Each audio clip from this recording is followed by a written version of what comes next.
ज्यांनी राजकारण, समाजकारण, समाजसेवेसाठी आपले सर्व आयुष्य की आपण निश्चित याचा आवाज उठवला पाहिजे की हे चित्र पुन्हा छापा, पुन्हा छापा. आणि ती मूळ घटना जी आहे तिच्याबद्दल आम्हाला आदर आहे, हिच्याबद्दल आदर आहे. परंतु मूळ घटने जे चित्र होते, जो आमचा राष्ट्राचा स्वाभिमान होता, जो राष्ट्राचा स्वाभिमान होता, आमचं ते दैवत होतं. आणि आमचं दैवत हे जर याने काढून टाकलं असेल, पुसून टाकलं असेल, तर आमचं या भारत मातेचे लेकरं म्हणून, ह्या भारत मातेचे सुपुत्र म्हणून आम्ही ती मागणी केली पाहिजे की ते चित्र पुन्हा छापा. आणि आता त्याला कोण विरोध करतात ते पण पाहू. तुम्ही मागणी करा, पाहिजे तर तुझ्या विधिमंडळात ठराव आणा, काही हरकत नाही. आणि म्हणून मला पुन्हा त्या चित्राबद्दलचं आपलं जगाचं जे प्रेम, आपल्या देशाच्या लोकांचं जे प्रेम आहे, ते वस्तुस्थिती आपण तिथं पाहिली पाहिजे. आणि म्हणून आता हे अशी सत्कार झाला, माझ्या हाताने झाला. आता हे आम्हाला खरं कधी स्वप्नात वाटलं नव्हतं. कधीच लहानपणापासून शाखेत जाणं, शाखेतले कार्यक्रम करणं, संघातली दायित्व स्वीकारणं, संघवालातून जायचं तर मग जनसंघाचं काम सांगितलं, जनसंघाचं करावं, तिथून पार्टीचं सांगितलं ते करावं. तुम्ही सांगा ते काम, तुम्ही सांगा ते काम आपण करायची, बाकी आपलं काही नाही, आपलं काही नाही. अशा भावनेने काम करत राहिलो. आमदार होऊ, पुढं मंत्री होऊ, अरे अरे तो किती त्रास झाला. सुरुवातीला आम्ही काम करायचं होतं, आम्हाला काही म्हणायचे लोक, हे काळ्या टोपीवाले म्हणायचे, कधी जनसंघी म्हणायचे, तर काही हिनवायचे, ते सगळं हिनवत होते. आम्ही त्यांना म्हणलं, हिना तुम्हाला किती काय करायचं ते करा, काय म्हणायचं ते म्हणा, पण आम्ही आमचा विचार आम्हाला जो पटलाय तो विचार आम्ही सोडणार नाही आणि आम्ही सोडू शकत नाही. म्हणून लहानपणापासून आम्ही आता या कामात होतो, स्वयंसेवक होतो. त्याचा आशिषजींनी पण उल्लेख केला. आणि मला हे वाटतं की आजचे जे दिवस आम्ही पाहतोय, कडवे ते पण छापले होते. आणि म्हणून ती माझ्या सांगलीत पारडात नाशिक बनून राहिलेली होती. दुसरी गोष्ट की आणि मला ज्या वेळेला इथं बरेच जण आमच्या भागातून आले, त्यांच्या भेटी घ्यायचं जेलामध्ये, कारण मी जाणून बुजून मला मागे ठेवलं होतं, तू पकडू द्यायचं नाही. सत्याग्रहाचं काम माझ्याकडे होतं आमच्या जिल्ह्याचं. तू दर आठवड्याला एक सत्याग्रह घडून आणायचा. आणि मग ते कार्यकर्ते गोळा करता करता दिवसाचं फिरता येत नव्हतं. दिवसा शेतावर राहायचो, रात्रभर हिंडायचो मोटरसायकलवर आणि 10-20 कार्यकर्ते गोळा करायचो आणि तो सत्याग्रह चालायचा. तो सत्याग्रह दर आठवड्याला एकदा व्हायचा. आणि ते जोपर्यंत कोर्टात जात नाही तोपर्यंत लांबून त्यानं पाहत राहायचं आणि मग आपल्या कामाला पुन्हा जायचं. असं एक काम माझ्याकडे होतं. पण इथल्या जेलात आलेल्यांना भेटायचं हे एक काम होतं, कारण बऱ्याच जणांच्या व्यवस्था करायच्या असतात. काही जण त्यांना कमवतं, घरात कोणीच नव्हतं, घरात कोणीच कमवतं नव्हतं, असे पकडले गेले. और घरात उद्याचं रेशन आहे की नाही हे त्याला माहीत नाही. आणि अशा सगळ्या व्यवस्था करायला त्याला सांगितलेलं होतं आणि ते आपण केल्याही. यांचं मनोधैर्य वाढावं यासाठी त्यांना कुठल्या प्रकारची चिंता पडू नये हे पण त्यांना आपण सांगितलं होतं.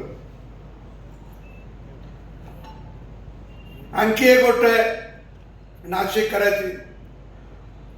बाबासाहेबांनी ते संविधान लिहिलं पहिलं, त्याची कॉपी इंग्रजीत होती आणि ते छापलं ते नाशिकच्या जेलमध्ये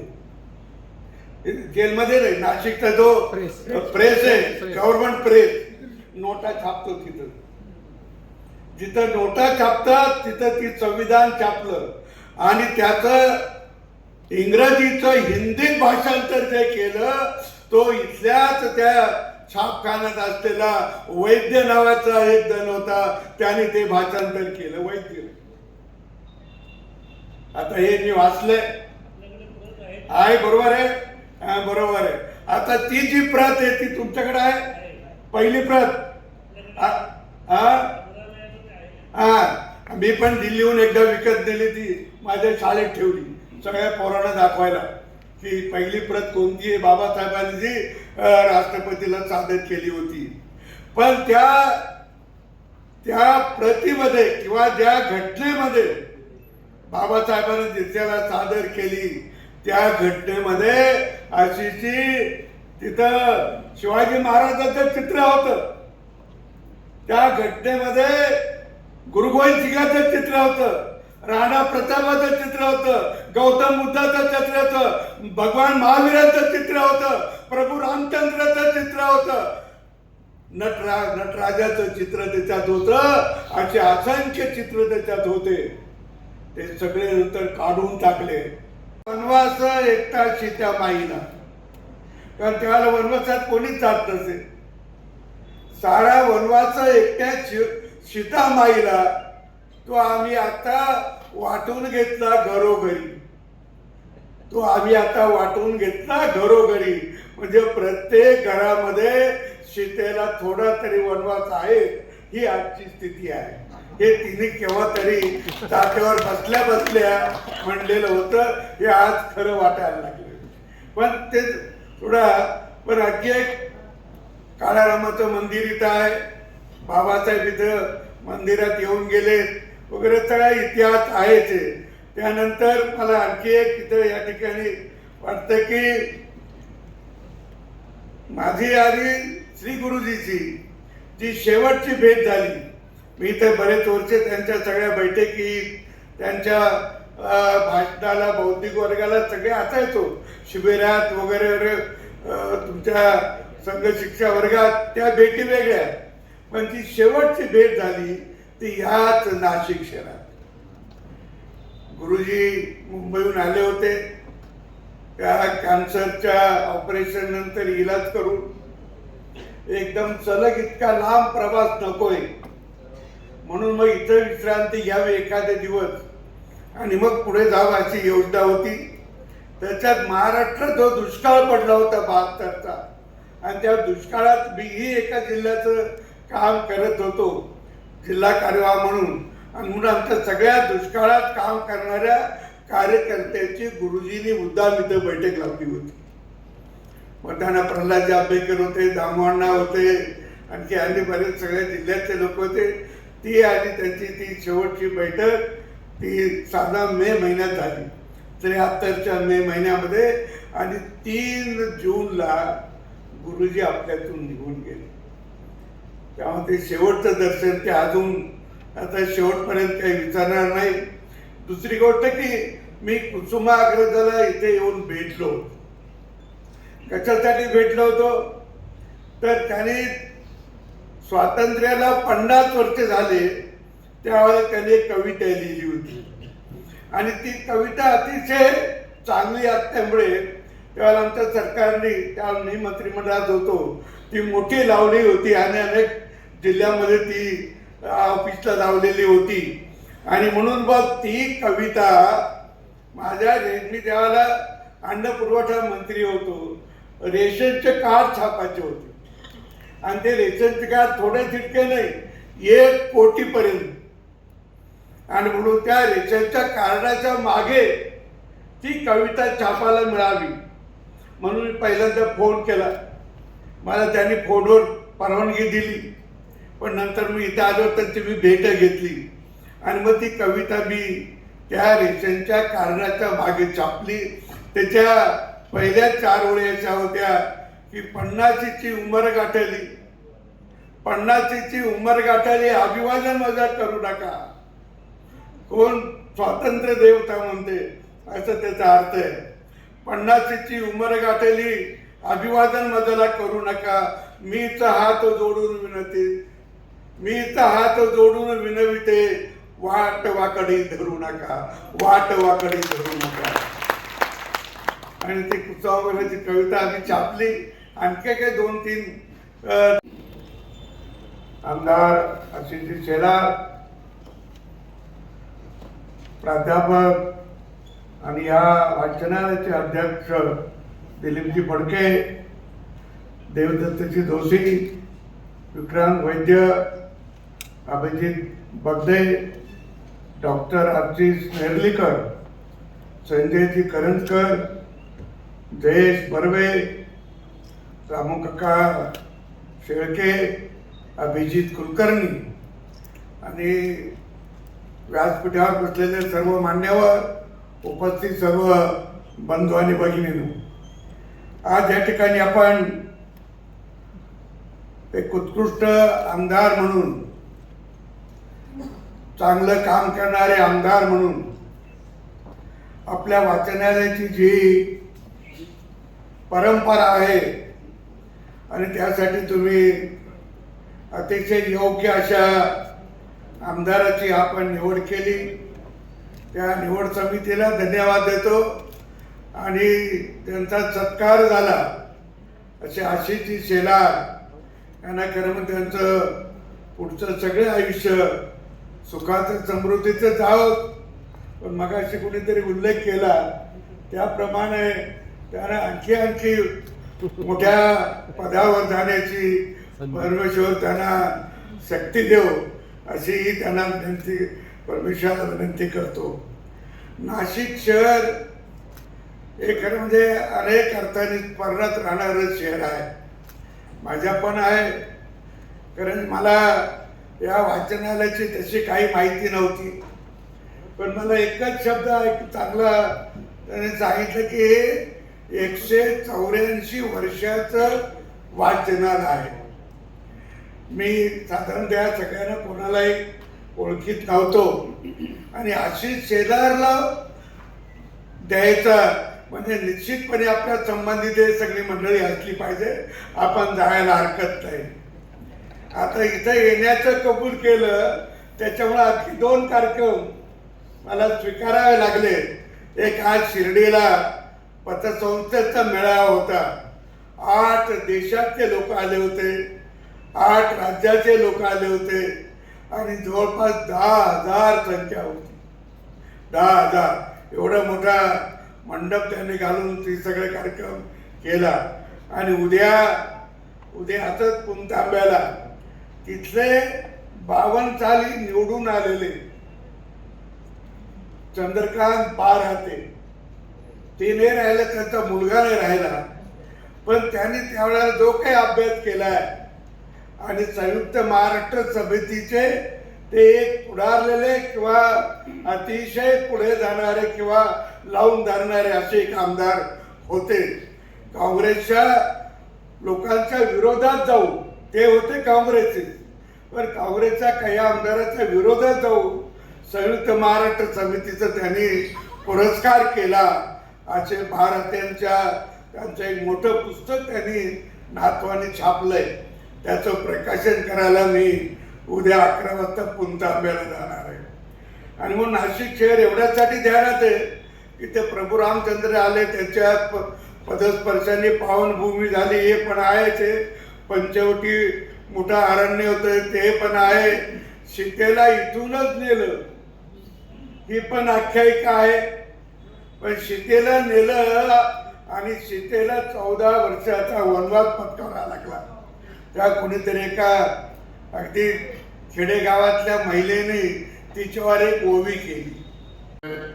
नाशिक आणि सर्व पदाधिकारी ज्यांनी मिळून आणि बरोबर निवड समिती यांनी मिळून जो निर्णय केला आणि कार्यक्षम आमदार म्हणून माझी निवड केली, मला पुरस्कृत केलं, त्याबद्दल मी सर्वात प्रथम आपल्या सगळ्यांचं मनापासून त्या ठिकाणी धन्यवाद या ठिकाणी व्यक्त करतो.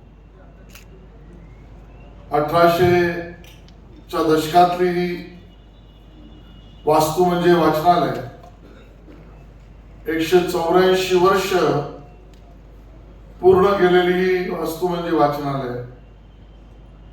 त्या वाचनालयाचा पूर्व इतिहास सांगताना फडके साहेबांनी नगरपालिका कधी स्थापन झाली,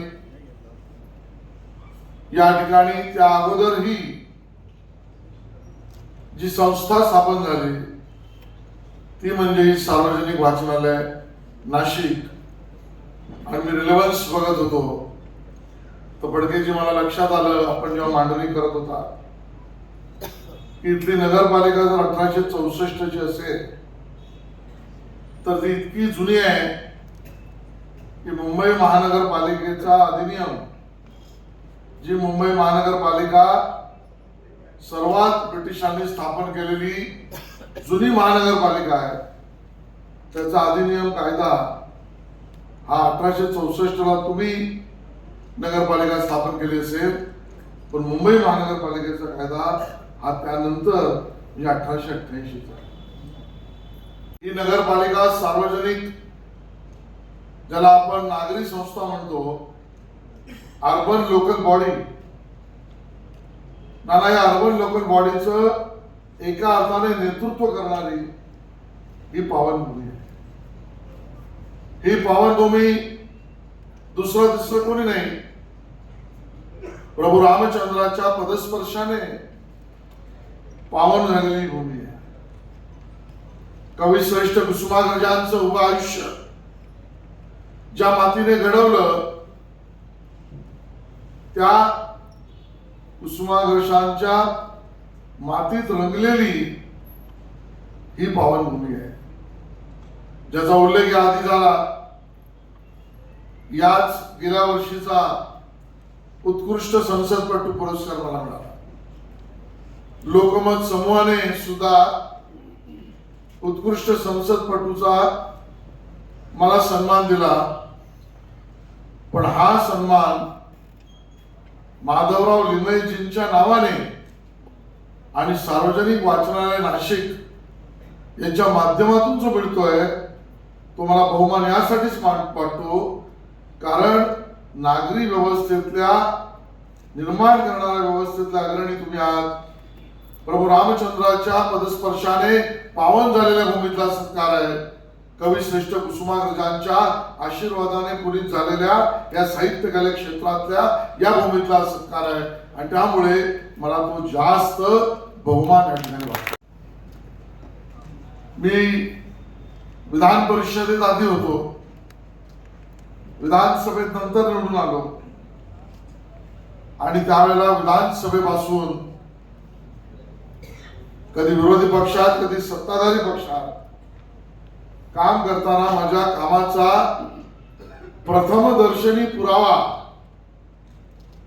ज्यांच्या समोर आहे तेच आज या सभागृहात मला पुरस्कार मिळाला. आणि त्यामुळे फडकेजी तुम्ही किती प्रयत्न केला हे सांगण्याचा प्रयत्न केला तर योग्य आहे की हा पुरस्कार काही तुम्ही आम्हाला मंत्री झालो म्हणून दिलेला नाही, कारण ते तारखेवजा स्पष्ट आहे. पण तुम्ही दिलेला ज्यांना पुरस्कार आहे तो योग्य की अयोग्य याचं विश्लेषण, मांडणी, मूल्यमापन दुसरा कोणाकडनं टेस्टिफाय या सभागृहात नाही, या महाराष्ट्रात करूच शकत नाही. अशातलं एक अग्रणी नाम जे करू शकतं तेच आजच्या कार्यक्रमाचे अध्यक्ष आहेत, ते आमचे हरिभाऊ नाना बागडे.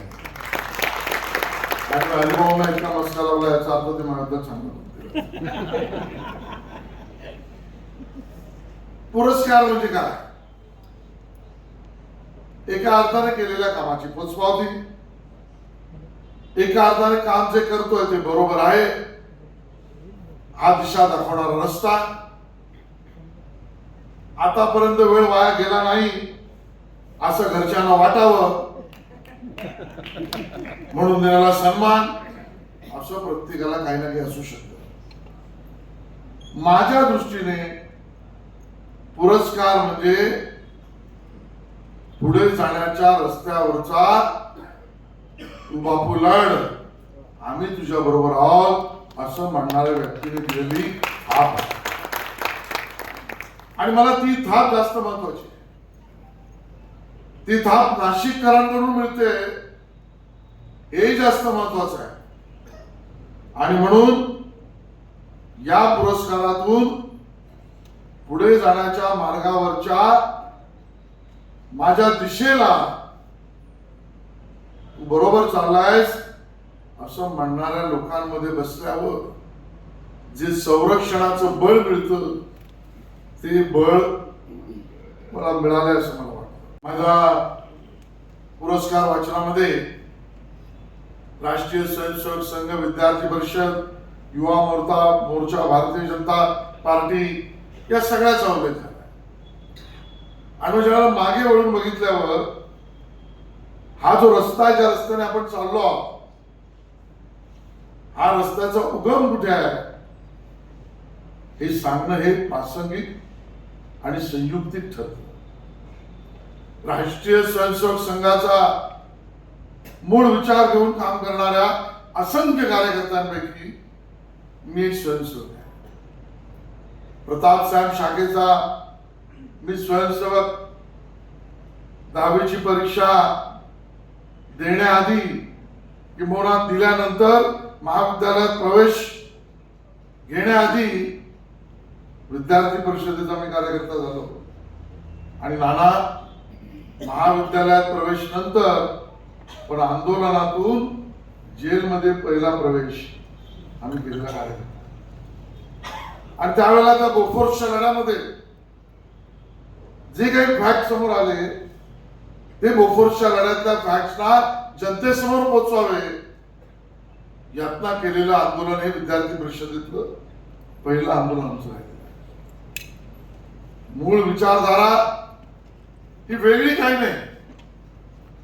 स्वधर्म, स्वकर्तृत्व, स्वाभिमान आणि या मातीतलं सत्व याचाच पुनरुच्चार करणारा विचार म्हणजे सोप्या शब्दात राष्ट्रीय स्वयंसेवक संघाच्या कार्याचा विचार आहे.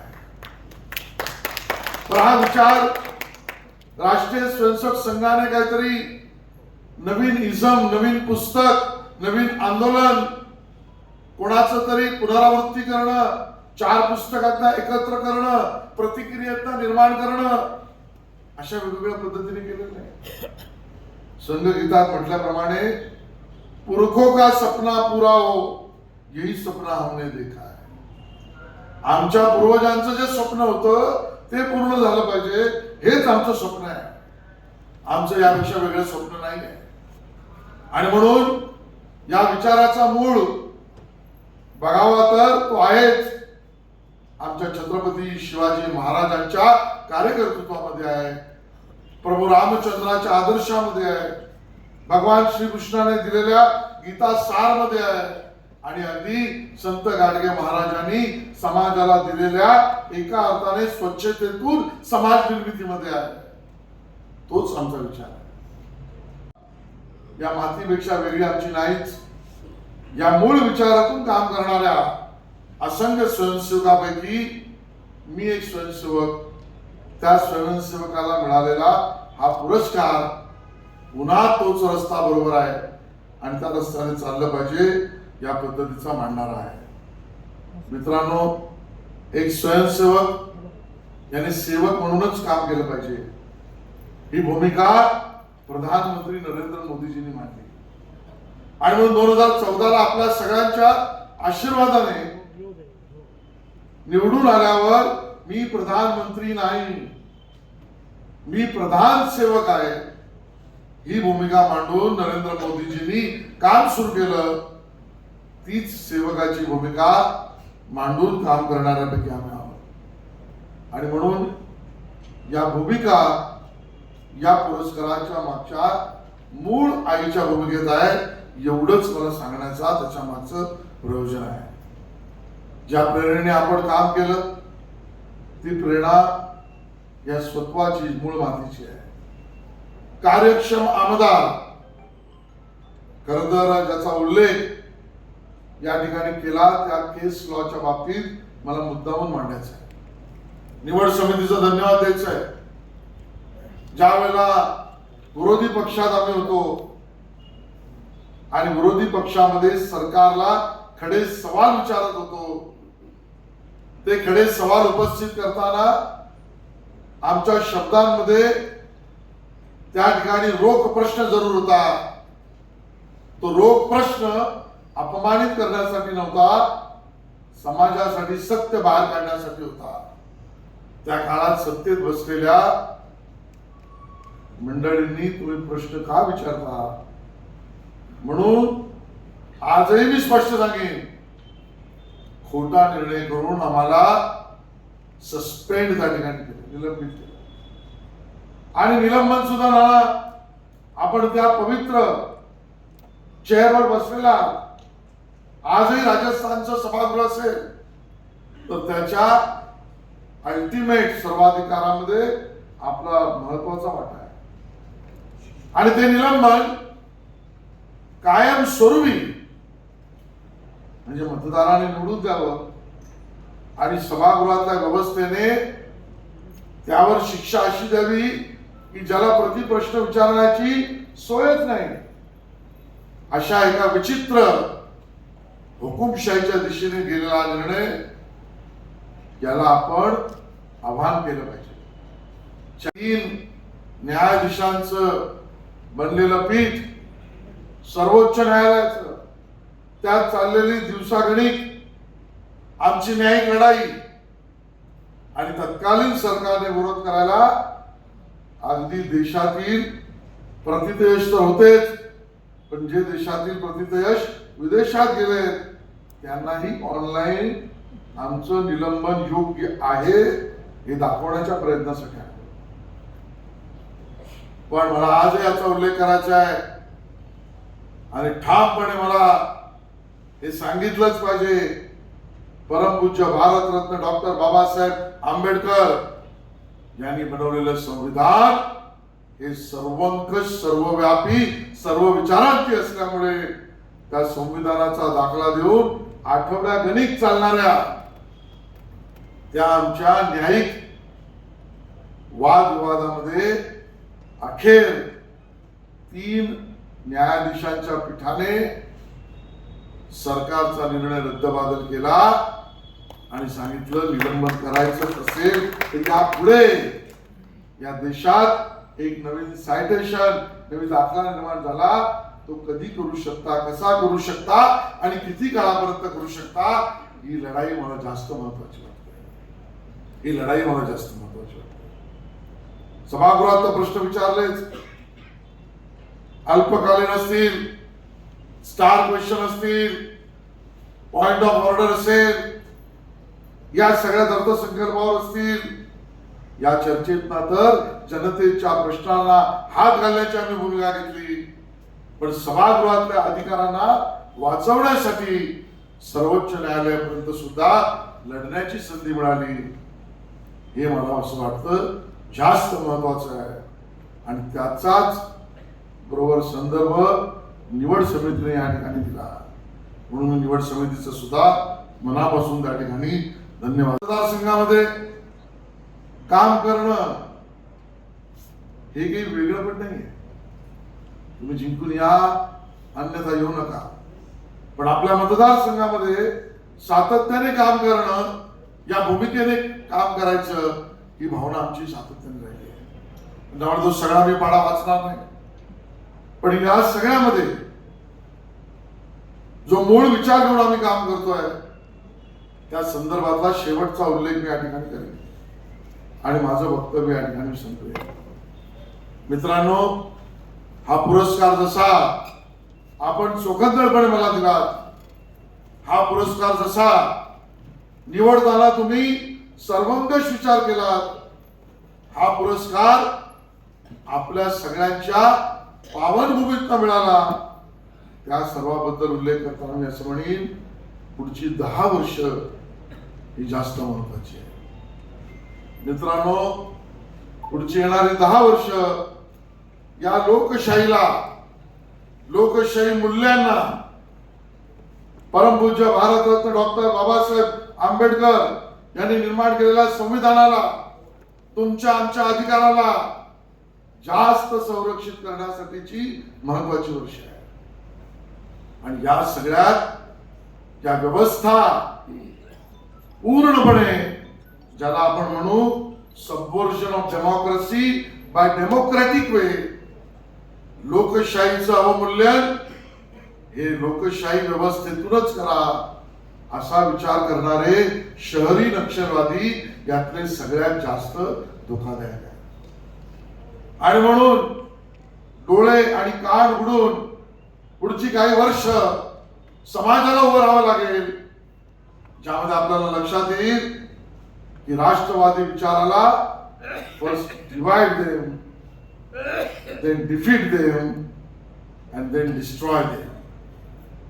या 3 D ने काम करणं हे या शहरी नक्षलवादाने सुरू केलंय. आणि मग फर्स्ट डिवाइड देम म्हणजे काय? तुम्ही नाव कोणाची घेण्याची आवश्यकता नाही. तुमच्या डोळ्यासमोर ती लोक सहज येतील. ही मंडळी जेव्हा पुण्यात जातात त्यावेळेला पगडीवरचा वाद निर्माण करतात आणि मोठ्यातले मोठे नेते म्हणतात की पुण्यात आता टिळकांची पगडी खरी का महात्मा फुलेंची पगडी खरी, असं डिव्हिजन निर्माण करतात. हीच मंडळी तुम्हाला दिसतील हिंदुत्व आणि सावरकरांचं हिंदुत्व यामध्ये भेदभाव निर्माण करणारे दिसतील.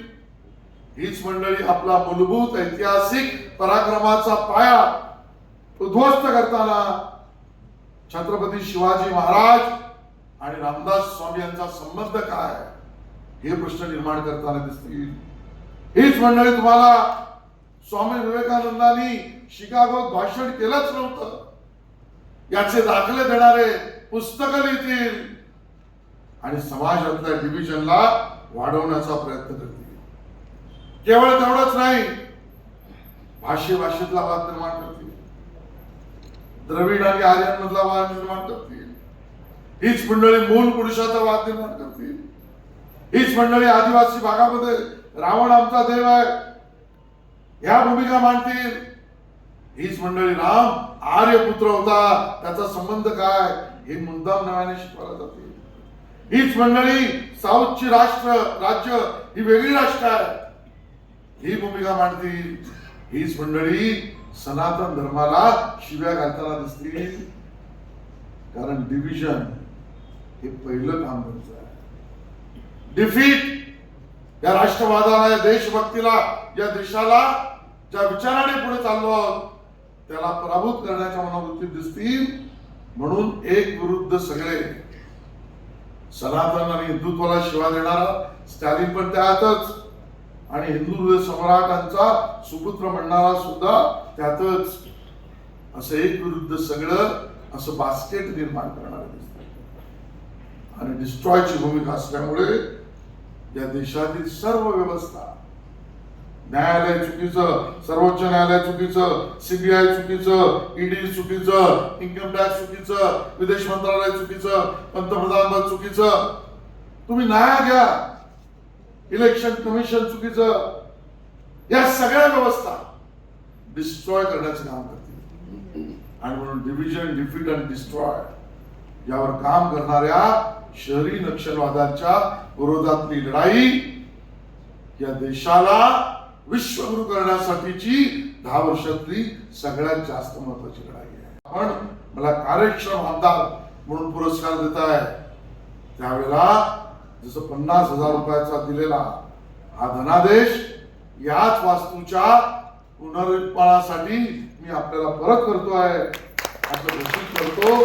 त्याच वेळेला राज्य सरकारकडून या विषयात बैठक लावून भरीव मदत ही मिळेलच याची घोषणा करतो. पण काही बरोबर या शहरी नक्षलवादाच्या विरोधात भारत विश्वगुरु बनवण्याच्या प्रक्रियेत स्वतःचं योगदान अखेरचा रक्ताचा थेंब असेपर्यंत देईनच हे त्या ठिकाणी घोषित करतो आणि थांबतो. जय हिंद, जय महाराष्ट्र.